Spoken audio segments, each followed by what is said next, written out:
Oke guys, aku sudah explore Candi Sukuh secara keseluruhan. Aku kurang berani untuk menyebutkan, takut ada kesalahan gitu. Yang pasti di sini banyak kisah-kisah Mahabharata yang ada di Candi Sukuh ini gitu. Di sini banyak hikmah yang bisa kita ambil gitu. Karena memang kalau tahu tentang arti dari Candi Sukuh ini memang luar biasa yang dilakukan sama leluhur kita gitu. Ini dibangun saat Majapahit itu benar-benar mundur, yang setelah Hayam Wuruk, kan raja terbesar atau tersukses di kerajaan Majapahit kan Hayam Wuruk ya. Setelah sepeninggal Hayam Wuruk, leluhur kita tuh membangun candi yang banyak kisah seperti ini gitu, di gunung gitu, di Gunung Lawu di paling atas gitu. Bayangkan di sini tuh ngerasa kayak takjub gitu sih, kayak takjub, kayak rasanya tuh kayak kagum gitu, kenapa kok bisa gitu, kok bisa ada zaman setelah Hayam Wuruk meninggal, terus diteruskan sama anaknya dan suami dari anaknya, dari anak mantunya. Tapi karena ada perang saudara, perang Paregreg, bukannya Majapahit semakin besar, malah semakin hancur gitu. Yang intern itu karena perang saudara itu sendiri, Majapahit versus Majapahit.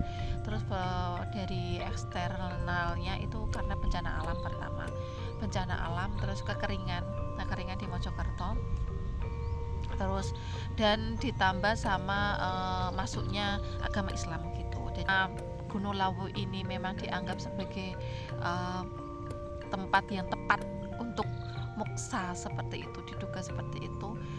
Akhirnya Gunung Lawu ini yang ditunjuk untuk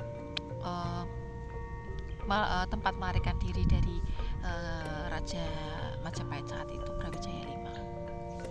Mereka membuat sejenis semacam tempat peribadatan gitu.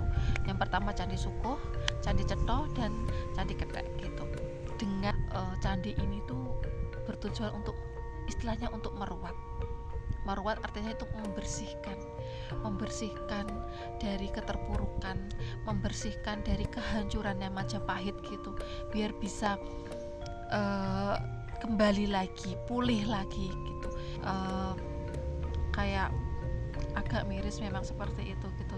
Sebesar kerajaan Majapahit yang notabene terkenal sampai Kamboja, sampai luar negeri, sampai Thailand, sampai Myanmar gitu.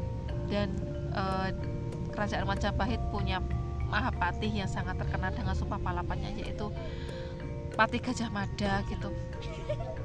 Ya sampai sekarang juga meninggalnya di mana kita juga tidak tahu.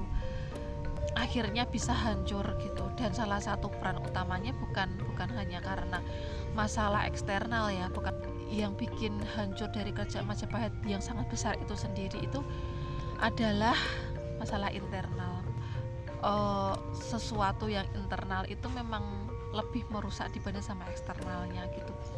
Apalagi sama manusia. Bayangkan Majapahit itu tidak melawan sama kerajaan lain loh. Kalau kerajaan lain mungkin bisa dikalahkan sama Majapahit ya. Sampai kerajaan Tiongkok itu sungkan sama kerajaan Majapahit, sama Raja Majapahit, karena saking kuatnya Raja Majapahit pada saat itu. Tapi Majapahit justru kalah sama kerajaan Majapahit itu sendiri. Terus secara pribadi sih guys, kenapa aku milih keluar atau healing di candi ya, dibanding sama di pantai atau di mall. Value-nya yang harus kita ambil di sini gitu.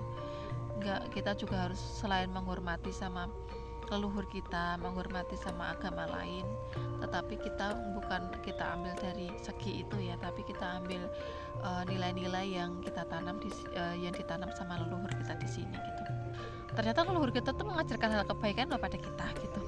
Apalagi di sini ya, dimana ketika Raja Majapahit itu sedang runtuh, tapi mereka itu dengan masih berjuang, masih optimis lah istilahnya, untuk meruat dirinya dengan membangun Candi Sukuh, Candi Cetho, dan Candi Kethek seperti itu.